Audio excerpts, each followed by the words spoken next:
जय हिंद मेरे प्यारे विद्यार्थियों, आपका अपने YouTube channel R K. Verma math special में स्वागत है। मेरे दोस्तों, आज हम लोग पढ़ने वाले मेरे भाई 2024 यूपी बोर्ड एग्जाम के लिए और बहुत ही इंपॉर्टेंट टॉपिक, जितना आपके एग्जाम में आए सिर्फ उतना ही हमको पढ़ना है।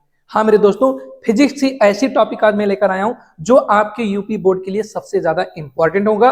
और इससे पहले 2023 के जितने भी एग्जाम हुए थे यूपी बोर्ड के, जैसे फिजिक्स, केमिस्ट्री और मैथ, जितने मैंने एक्सपेक्टेड क्वेश्चन बताए थे मेरे दोस्तों, 10-10, 12-12 क्वेश्चन मिले। आप जाके उसको मिला भी सकते हैं, कोई दिक्कत नहीं, निश्चिंत होकर आप मिलाइए, कोई दिक्कत नहीं। तो चलिए आज से भी हम लोग ये सफर शुरू करते हैं। आपके जितने दिन बचे हुए हैं सब पूरी फिजिक्स की बेहतरीन से बेहतरीन टॉपिक जो आपके एग्जाम में हूबहू आने की पूरी संभावना है मेरे दोस्तों, वही टॉपिक मैं आपके सामने लाया हूं। ठीक है, तो पहली टॉपिक हम लोग पढ़ने वाले, पहले चैप्टर से ही पढ़ने वाले हैं, जो आपका कूलॉम का नियम है, जो कि बहुत ही बेहतरीन और बहुत ही इंपॉर्टेंट इस बार के लिए। तो जरूर आप इसको ध्यान से समझिए।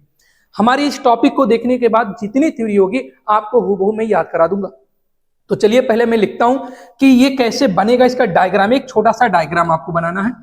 सबसे पहले दो स्थिर बिंदु आवेश लेना है, एक का नाम हमने Q1, ऐसे बिंदु करके आप लिख लीजिएगा, मैं पेन चेंज करता रहूंगा। और ये आपका Q2 आवेश हो गया। दोनों के बीच की दूरी कुछ ना कुछ होनी चाहिए मेरे दोस्तों, दोनों आवेशों के बीच की दूरी कुछ होनी चाहिए। दूरी को हमने R मीटर मान लिया, ठीक है मेरे भाई। और ये हमारा आवेश Q1 और Q2 कूलॉम में इसकी यूनिट होगी।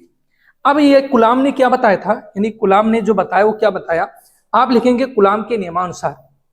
तो कूलॉम के नियमानुसार हमको लिखना रहेगा, ऐसे लिखेंगे कूलॉम के नियमानुसार, डैश मार के लिखेंगे। क्या लिखेंगे कि किसी भी दो स्थिर बिंदु आवेशों के बीच लगने वाला क्या आकर्षण, क्या लगने वाला आकर्षण अथवा प्रतिकर्षण, यानी अट्रैक्शन या रिफ्रैक्शन, यानी आकर्षण अथवा प्रतिकर्षण बल का जो मान होता है, आकर्षण अथवा प्रतिकर्षण बल का जो मान होता है, इन दोनों आवेशों की मात्राओं के, इन दोनों आवेशों की मात्राओं के गुणनफल के अनुक्रमानुपाती होता है। यानी Q1 और Q2 अनुक्रमानुपाती का सिंबल हो गया, तथा इनके बीच, किसके, इन दोनों आवेशों के बीच की दूरी के वर्ग के व्युत्क्रमानुपाती होता है, यानी 1/r²। समीकरण नंबर 2 हो गया।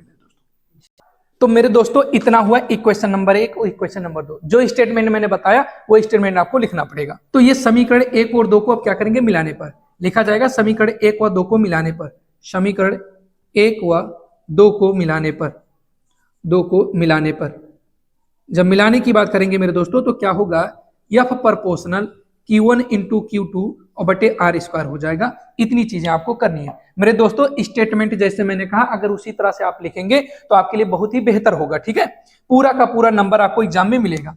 अब आपको करना क्या है कि ये प्रोपोर्शनल, यानी ये अनुक्रमानुपाती चिन्ह को हटाना है। तो F बराबर हो जाएगा, स्मॉल के यहाँ पर यूज करना है, और Q1 into Q2, Q1 into Q2 बटे R² हो जाएगा। जहां पर हम कहेंगे, जहां पर के, स्मॉल के लिखेंगे आप लोग, जहां पर स्मॉल के, चलिए ऐसे छोटा वाला बनाइएगा, जहां पर स्मॉल के एक नियतांक है, क्या है, एक नियतांक है, एक नियतांक है जिसे अनुक्रमानुपाती नियतांक कहते हैं, जिसे अनुक्रमानुपाती नियतांक कहते हैं, जिसे अनुक्रमानुपाती नियतांक कहते हैं।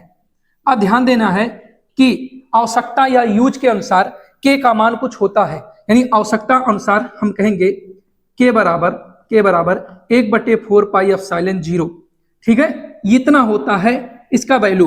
अब इसका वैल्यू जब यहां पर रखा जाएगा तब क्या होगा, ऐसे लिखते हैं के बराबर इतना रखने पर, यह आवश्यकता यानी प्रयोग के आधार पर, प्रयोग के आधार पर के का वैल्यू 1/4 पाई एप्सिलॉन 0 रखने पर तब क्या हो जाएगा, F बराबर 1/4 pi epsilon 0 and Q1 into Q2 और बटे R² हो जाएगा मेरे दोस्तों। ठीक है, इतना न्यूटन बल आपका होगा।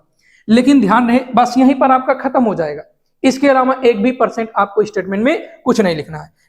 लेकिन दोस्तों अब यहां पर ध्यान देना है कि 1/4 पाई एप्सिलॉन 0 को जब आंकिक यानी न्यूमेरिकल वैल्यू हम लगाएंगे तो उस न्यूमेरिकल वैल्यू में इसका कुछ वैल्यू होता है, 9.0 इंटू 10⁹ इसकी जगह पे आप रख सकते हैं। ठीक है मेरे दोस्तों, तो इस तरह से कूलॉम का पूरा जो भी नियम था वो पूरा का पूरा क्लियर हुआ। ठीक है मेरे भाई, अगर वीडियो आपको अच्छी लगी हो तो वीडियो को लाइक कीजिए, चैनल को सब्सक्राइब कीजिए और पूरी की पूरी टॉपिक आप पढ़ते चलिए। ठीक है मेरे भाई, चलिए अब मिलते हैं अगले वीडियो में।